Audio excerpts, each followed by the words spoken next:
দিনের শুরুটা আজকে আমি এই গাছেদের দিয়েই করছি। আমার গাছগুলো এত সুন্দর হয়ে উঠেছে না, কিন্তু এই কদিন রোদের তাপের জন্য না গাছগুলো একদম পুরো হলুদ হলুদ হয়ে যাচ্ছে, শুকিয়ে যাচ্ছে। আর এই শশা গাছটা দেখেছো, পুরো এরকম হলুদ বর্ণ ধারণ করেছি। কিন্তু অসম্ভব ফুল এসছে, প্রচুর ফুল এসছে, 10-12টার মতো ফুল এসছে। এই ফুলগুলোই তোমাদের সাথে শেয়ার করছি। কি ভালো লাগছে তাই না? শশা আদৌ হবে কি না জানি না, বাট ফুল প্রচুর এসেছে।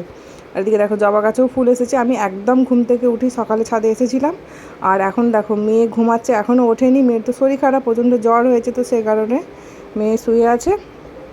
আর এদিকে দেখো ঘড়ির কাঁটায় 6:35 বাজছে। তোমাদের দাদাভাই উঠে বাথরুমে গেছে, এবার আমিও স্নান করে নেবো।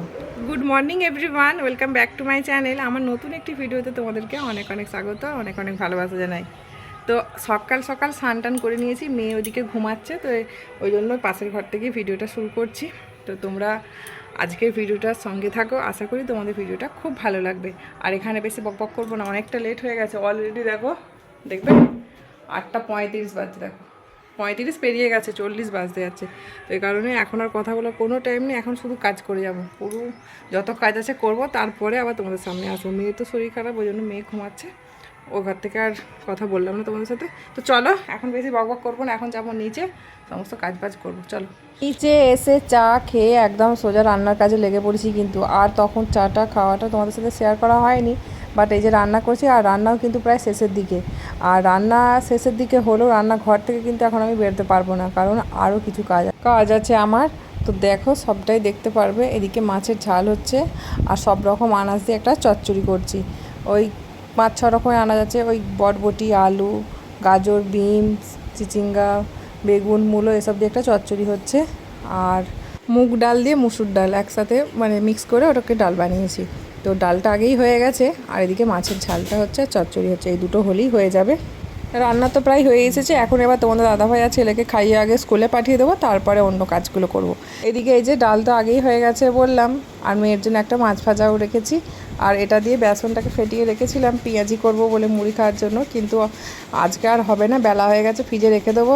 আর ওরা তো তোমাদের দাদাভাই আর ছেলে যেহেতু ভাত খেয়ে যাবে, আর বাপিরও খাওয়া হয়ে গেছে, শুধু মা আর আমি খাবো। তো মা এদিকে তালের শাঁস বের করছে। আসলে ওই পাকা তালগুলো হয় না, পাকা তালের যে রুটি, পরোটা, লুচি, তবে তালের ফুলুরি এসব হয় না, ওইটারই শাঁস বের করছে। তো মা ওই শাঁসটা বের করা হলে আর কি ময়দা মাখবে, তালের পরোটা বানাবো। তো হঠাৎ করেই মানে ইচ্ছা হলো খাবার। আমরা শাশুড়ি বৌমা মিলেই দুজন মিলে বসে বসে আনাজ কাটতে কাটতে ঠিক করলাম যে তালের পরোটা হবে, সকালের জল খাবার আমরা খাবো। ওরা তো খেয়ে বেরিয়ে গেল। তো আর রান্না যেহেতু আজকে অনেক তাড়াতাড়ি করেও নিয়েছি, তো এই যে এদিকে মা তালের শাঁসটা বের করছে। এটা হয়ে গেলেই মাকে ময়দাও এনে দিয়েছি, ময়দা মাখা হবে। আর আমি ততক্ষণে রান্নার ওখানটা পরিষ্কার করি, গ্যাসটা একটু পরিষ্কার করি, একটা কড়া রেডি করি, কারণ পরোটাগুলো তো আবার ভাজতে হবে এই কারণে। আর ততক্ষণে তোমাদের দাদাভাই ছেলেকে খেতেও দিয়ে দিই, কারণ ওরা খেয়ে বেরিয়ে যাবে, তারপরে আমি এগুলো ভাজবো। আর মা দেখো বলতে বলতে কিন্তু সমস্ত কাজ আমার এদিকে আগিয়ে রেখেছি। তরকারিগুলো শুধু মিটকেসের মধ্যে ভরে রাখবো। আর এদিকে দেখো কড়াও একটা রেডি করে নিয়েছি, পাশে একটা থালাও রেডি করেছি। এগুলো তো পরোটাগুলো বেলে দিচ্ছে মা, কিন্তু ভেজে ভেজে রাখবো, তো এ কারণে খুব একটা বেশি করব না, সবার 2-3টে করে যেমন হয় এরকম করব। আর তালের পরোটাগুলো একটু ছোটো ছোটো করেই মা করেছে, একটু ছোটো ছোটো করলে কি দেখতেও সুন্দর হয় আর ভাজতেও সুবিধা হয়। আর এই তালের পরোটাগুলো এত সুন্দর হয়েছিল না, কী বল, দারুণ হয়েছিল, খুব সুন্দর টেস্ট হয়েছিল। তালের লুচি হয়েছিল কয়েকদিন আগে, কিন্তু তালের লুচির থেকেও না পরোটাগুলো বেশি টেস্ট হয়েছিল যেন আমার মনে হয়। এদিকে দেখো কড়া বসিয়েও দিয়েছি, কড়ার তেলটা প্রায় গরম হয়ে এসেছে। আর থালাটা এদিকে একটুখানি শুকনো করার জন্য গ্যাসটাকে জ্বেলেছি, দিয়ে একদম সিম পয়েন্টে রেখে গ্যাসটাকে গরম করে নিচ্ছি। আর এদিকে চিমনিরও সুইচ দিয়ে দিলাম, দিয়ে এবার একে একে পরোটাগুলো ভাজবো। আর ওই ত্রিকোণা করে পরোটা বেলতে না মায়ের একটু টাইমই লেগে যাচ্ছিলো। তো মাকে আমি বলছিলাম যে গোল গোল করে বেলে দিন, তো বাড়িতে খাবো, আর কোনো অসুবিধা নেই। দেখো গোল গোল করে বেলতে কত সুন্দর ফুলেছে, পুরো একদম ফুলকো ফুলকো লুচি মতো হয়ে গেছে। কেউ বলবে এগুলো পরোটা, কিন্তু দেখো একদম মনে হচ্ছে না একদম বড় বড় লুচি টাইপের হয়ে গেছে। আর খেতেও বললামই তো যে খেতে কিন্তু ব্যাপক হয়েছিল, খুব সুন্দর টেস্ট হয়েছিল।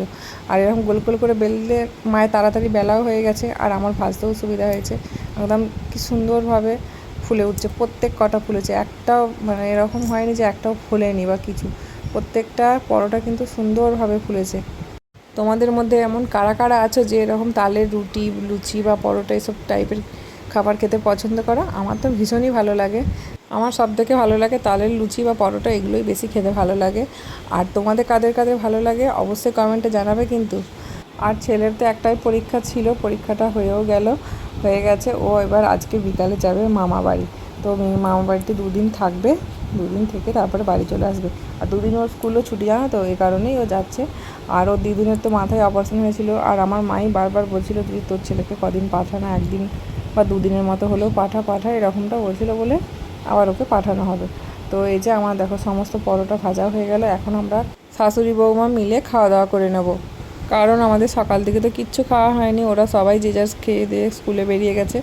তো এটা হচ্ছে একদম সন্ধ্যাবেলাকার ভিডিও। মা বাইরে ওই দালানে বসে বসে হরিনাম করছে, সবাই আছে যেরকমটা রোজগার করে। তো আমি মেয়ের জন্য বসিয়েছি ম্যাগি। মেয়ে তো কিছুই খাচ্ছে না জ্বরের জন্য। আর এদিকে ছেলে বিকালবেলায় চলে গেছে ওর মামার বাড়ি। তো বাড়িতেও সেরকম মানে একদম ফাঁকা হয়ে গেছে, মানে ছেলে থাকলে একটু বেশি মানে একদম আওয়াজটা হয়। দেখেছো, বললাম এদিকে সবাই হরিনাম করছে। আর বাড়িতে আছে আজকে রুদ্রর আজকে পরীক্ষা শেষ হয়েছে, তাই আমাদের বাড়িতে সন্ধ্যাবেলায় এসেছি। নাহলে খুব একটা রুদ্র দেখা পাওয়া যায় না, ও তো পড়াশোনা করে, মানে প্রাইভেট থাকে। তো এই কারণে মেয়েকে ম্যাগি করে দিয়েছি, দেখা যাক মেয়ে ম্যাগিটা খায় কি না। কোনো কিছুই একদমই খাচ্ছে না, মুখে কিচ্ছু তুলছে না, ভাত তো একদমই খায়নি। তো ওই জন্য একটু ম্যাগি করে দিয়েছি, দেখা যাক। আর জানো তো, আমার মেয়েকে খাওয়ানো মানে রীতিমতো একটা যুদ্ধ করা। ও কোনো কিছু মানে কোনো সুস্থ থাকলেও খায় না, আর অসুস্থ তাহলে তো মানে কোনো কথাই নেই। এই যে ম্যাগিটা নিয়ে বসেছে, আমরাও একটু আনন্দ সহকারে দেখছি যে ও কখন ম্যাগিটা খাবে।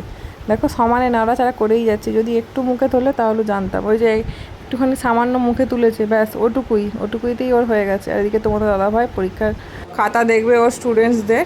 তো এ কারণে ও স্কুলে দেখে, এবারে ওর একটু ব্যস্তই ছিল বলে কম্পিউটার ওর কিছু কাজ ছিল, তো সে কারণে ও নিয়ে চলে এসেছে বাড়িতে। এখন যেহেতু ছেলে মামা বাড়ি গেছে, তার মানে ও একটু ফাঁকাই আছে, ওকে আর সন্ধ্যেবেলাটা একটু পড়াতে হবে না 2 দিন। তো এই কারণে ও খাতাগুলো সমস্ত দেখে নেবে। আর মেয়েকে দেখেছো, ম্যাগিটা তুলছে রাখছে। তো এরকমই করছে, আর একটা এরকম ছোটো ছোটো সুর ধরে খাচ্ছে। তো খাইনি, জানো তো, লাস্টে ম্যাগিটা খাইনি। আমি রুদ্রকে বললাম তুই খেয়ে নে। তো তারপরে দেখো রুদ্র আর আমি এই যে একটুখানি গল্প করছি, মেয়ে যতটা পারে খাক একটু। আর রুদ্র আর আমি এমন রুদ্র কথা বলছে, আর মায়েরা তো মানে প্রচণ্ড জোরে জোরে হরিনাম করছে। তো সে কারণে তোমরা কিছু বুঝতেও পারবে না, মানে আমি তোমাদেরকে নাহলে রিয়েল ভয়েসটাও শোনাতাম। তো এমন জোরে জোরে মানে ও এমন টাইপের কথা বলছে। এখনকার ছেলেরা জানো তো এত পাকা মানে কি, সে মানে অন্য কিছু পাকা না, যেটা বলতে চাইছি যে মানে ওটা কতটা বুদ্ধি, আর ওরা এমন কথা বলে না, প্রচণ্ড হাসায়।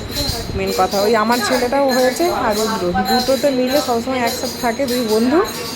আর এত মানে কথা বলে আর পুরো হাসায়, বড় মানুষদেরকে এত পরিমাণে ওদের কথা শুনে হাসবে না, মানে কী বলবো। আর আমি তো ওর কথা শুনে পুরো হেসেই যাচ্ছি সেই থেকে। তো তারপরে সন্ধ্যাবেলায় দেখো ওপরে চলে এসেছি, আর মেয়ের জ্বর এসে গেছে, মেয়েকে নিয়ে কোলে নিয়ে বসে আছি। সেরকমভাবে তো ভিডিও করতে পারছি না, কেননা ওকে তো ওর প্রচণ্ড জ্বর এসছে, পুরো 2.5-3 জ্বর, এত জ্বর, পুরো মাথা ধোয়াচ্ছি, মুখ হাতে জল দিচ্ছি, গায়ে ভিজে ন্যাকড়া দিয়ে মোছাচ্ছি। তো এরকমটা করছি, মানে জ্বরটা কিছুতেই কমছে না, ওষুধ খাওয়ানো হয়েছে। আর হ্যাঁ, সকালে ডাক্তারও দেখিয়ে নিয়ে এসছে ওর মাঝখানে, আমার এই কথাটা তো বলাই হয়নি। আর বেশি ভিডিওটাও আমি বড় করবো না, জানো তো, আমি সেটাই বলছি যে ভিডিওটা এখানেই শেষ করবো। ভিডিওটা কেমন লাগলো অবশ্যই কমেন্টে জানাবে, আর আমার মেয়ের জন্য প্রার্থনা করো যাতে আমার মেয়ের জ্বরটা তাড়াতাড়ি সেরে যায়। আর তো চলো তাহলে আজকের ভিডিওটা এই পর্যন্ত। ভিডিওটা কেমন লাগলো অবশ্যই কমেন্টে জানাবে, আর আমার যদি ভিডিও ভালো লাগে তাহলে লাইক কমেন্ট শেয়ার করবে। তো চলো আজকের মতো টাটা।